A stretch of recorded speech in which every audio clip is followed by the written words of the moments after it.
నవరత్నాలు plus తో వచ్చిన YCP manifesto పూర్తిగా ప్రజలకు మంచి చేసేదిగా ఉందన్నారు విశాఖ వైసీపీ ఎంపీ అభ్యర్థి బొత్స ఝాన్సీ. ప్రజలు మళ్లీ వైసీపీని ఆదరించాలని కోరారు. విశాఖలోని 14వ వార్డులో ప్రచారం నిర్వహించారు. ప్రజల నుంచి అనూహ్య ఆదరణ లభిస్తుందని, పోలింగ్ తేదీ కోసం 1000 కళ్లతో ప్రజలు ఎదురుచూస్తున్నారని ఝాన్సీ తెలిపారు. అభివృద్ధి కావాలంటే ప్రజలు ఖచ్చితంగా తమను గెలిపిస్తారని ఆకాంక్షించారు.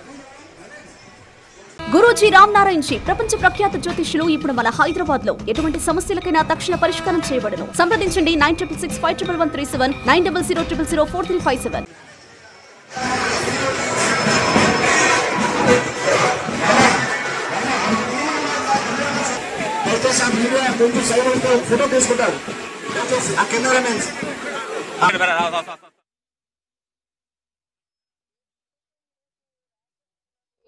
మేనిఫెస్టో కూడా ముఖ్యమంత్రి గారు రిలీజ్ చేశారు. ఎన్నికల మేనిఫెస్టోని ఈవేళ మనసున్న మహారాజుగా ప్రతి మనిషి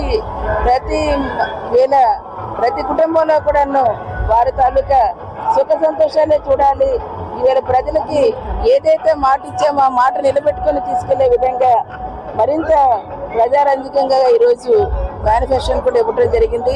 విశాఖపట్నం పరిపాలన రాజధానిగా తీసుకురావాలన్న అంశాన్ని కూడా ముఖ్యమైన అంశంగా ఈవేళ నవరత్నాల్లో కూడా ఒకటిగా తీసుకొచ్చి పెట్టడం, ఈ ప్రాంత వాసులందరూ కూడా మేమందరం కూడా హర్షధ్వానాలు వ్యక్తం చేస్తున్నాం. ఏదైతే ఈరోజు రాష్ట్ర